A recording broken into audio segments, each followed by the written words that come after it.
The first episode, which just dropped Monday, gives us a little bit of an introduction to the Lyon sisters. I spoke with a Washington Star reporter by the name of Marianne Kuhn, who wrote a really incredible article several days after the girls disappeared. She sat down in the kitchen with Mary Lyon, who's the mother of Sheila and Catherine, and she described in such beautiful detail what was going on in their home, the family dynamics of that day, how they ended up going to Wheaton Plaza. So I really felt that I got to know the girls a little bit better by talking with her, and I think that that's part of the story that most people haven't heard, because the Lyon family has been very quiet about this. Obviously, it was a terribly traumatic event, and they've at every turn they've requested their privacy, and of course we're glad to honor that.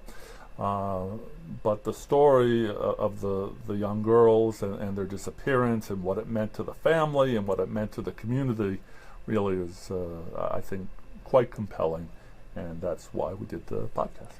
Well, I have to say at the outset, listening to the first episode, I was really taken aback with the real riveting detail.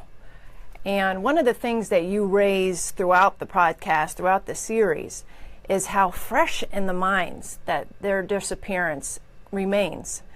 And the Montgomery County community, but also the Washington, D.C. area. I sit next to you in the TOP newsroom, and I've heard you have conversations with people who will recall where they were, how they reacted, what the feeling was. And one of the things you mentioned, you were talking with, I think, a former WMAL broadcaster who described the darkness of the atmosphere. Can you describe a little bit for people who may not have been around, how gripping and how pretentious this story was? Because we hear about girls missing sadly, we hear about kids missing all the time. But this was something different. Well, at the time we didn't. That was one of the things that was so shocking about this case, that this was really one of the first cases where girls went missing, and there was no explanation. You were referring to an interview I did with Gary Reels, who was a great TV reporter here with Channel 9 for years, and back in 1975 he was with Channel 7, which was the ABC affiliate, and he described how shocking it was. And he said even from the very beginning, there were no good clues. There was no seeming explanation. Just one day, these two girls disappeared, and at the time, the girls' father, John Lyon, was a very popular broadcaster with WMAL, which at the time was the top radio station in Washington, D.C. And I spoke with Tom Gager, who was the midday guy at MAL, and he described the way that the disappearance affected people at the station. In fact, the next day, Chris Core of TOP recalled that John Lyon came into the MAL, or called into MAL during their morning show, and said, "Look, we're probably going to, realize that we made a mistake the other day. I mean, we're going to feel stupid, but the girls probably told us that we're going to go sleep over at a friend's house, and we just forgot about it." So they were, desperately holding on to any hope, and police began what was a very long investigation into their disappearance. Now, there is a murder trial upcoming. I believe it's been delayed till September. September, right. Now, have you had any difficulty in getting people to talk on the record for this podcast because of the the pending court case? Well, very good question. There is now a gag order in this case. The judge has forbidden anyone who's involved, both the prosecution and the police and the defense, from talking about this case. So some of the interviews or some of the audio that's in the podcast is from before the gag order was imposed. And I also do have access to court records, to the court records in the case. And those, as always, paint a very good picture about evidence that the prosecution has. And sometimes you can get a sense of what the defense plans on doing for their defense. So through that, I've been able to put together I think I have a pretty good idea about what's going on in the case and what will happen or won't happen when the person whose name is Lloyd Lee Welch, who at the time he lived in Hyattsville, he'll be going on trial for the murder of the girls. He's the only person who's charged in their murders, although there have been a couple of different persons of interest that have been described by prosecutors. The murder case is going to be held down in tiny Bedford, Virginia. Bedford County is I think that there's 6,000 people in the town, and the reason why the murder case is going to be held there is that's where investigators believe that the Lyon sisters' bodies were taken and disposed of. And through court records and we've sort of been able to understand how and why this happened. In the podcast, it lays out the descriptions, the motive, what prosecution say was a conspiracy to conceal information to try to bring a resolution to this what's now a 40-year-old case. In the course of investigating and pulling together the podcast, were there any surprising elements that jumped out at you that maybe you hadn't seen before, or heard of before, or anything extraordinary in the course of your reporting on this?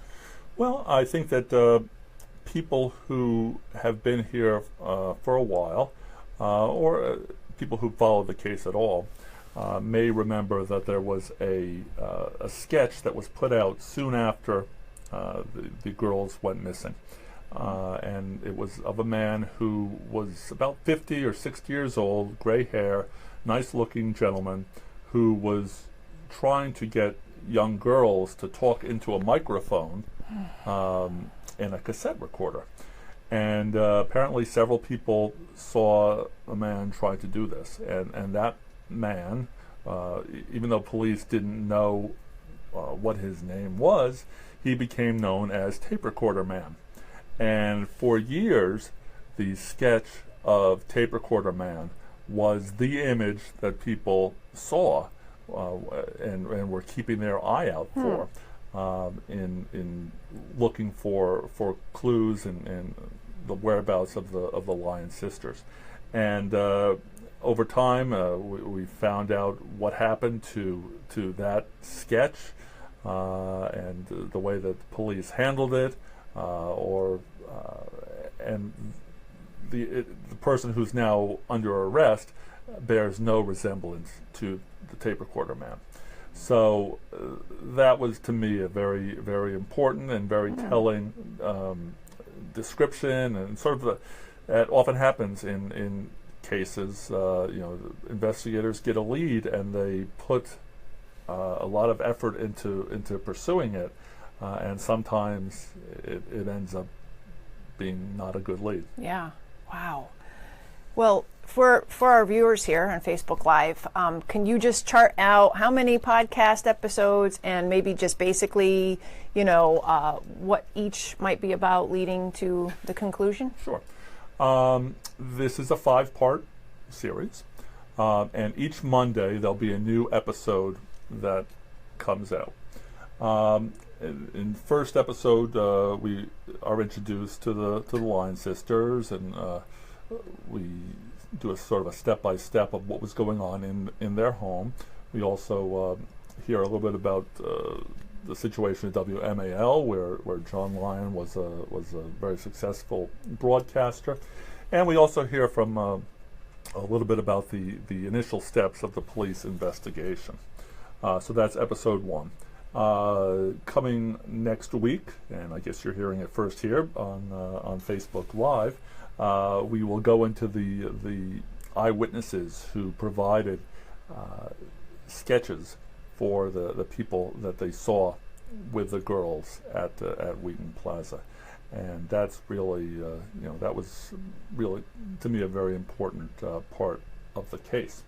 In the next case, in the next episode, a couple of weeks down the line, we'll hear about some suspects in the case, and it was something that police were really hot to talk with at least one man who was a convicted serial killer, and police thought that there was involvement there. In the fourth episode, we learn more about Lloyd Lee Welch, who is the person who is the suspect and is facing charges here. And then in the fifth and final episode, we hear about the conspiracy that prosecutors allege has been in effect, that has hampered their investigation. And we learn about some of some of the court records and some of the evidence that prosecutors intend to introduce when Lloyd Lee Welch goes to trial. And of course, he could face the death penalty with two murder charges in Virginia. There are certain circumstances that would allow that, and he could be eligible for the death penalty. Wow, and I can imagine there are a lot of people watching right now, maybe anticipating that after 40 years, these girls will get justice. I mean, for this horrendous crime that still haunts the Montgomery County, Wheaton area. And haunts, I think some of the people who I spoke with were just people who grew up in this area, and right. It haunted them too. Yeah. I spoke with Pat Collins, who many people know is a well-respected reporter at Channel 4, who said that there are several, there are some crimes in this area that changed the way people live, and the Lyon sisters' disappearance is one of them. And Pat's a great resource for remembering what was happening then. So he does a great job of sort of painting a picture about what life was like in 1975, and when you hear about it, it really does seem strikingly different than the way things are now. Well, I just want to make sure, do we have any questions? Okay. Thank you for joining us today, and thank you, Neil. We're going to be doing this every Tuesday at noon because we're going to recap that week's podcast, talk a little bit more, take some questions that might come in over the course of the week or during the show. So thank you very much for joining us. My pleasure. Feel free. People can feel free to tweet me, or they can. In fact, if they think of any questions today, after we sign off, you can just leave it on our Facebook page where you're watching this Facebook Live event, and we'll keep the conversation going there. Great. And your Twitter handle? Augenstein WTLP. Wonderful. Thank you very much for joining us. Thanks, Kelly. See you next week. Bye-bye.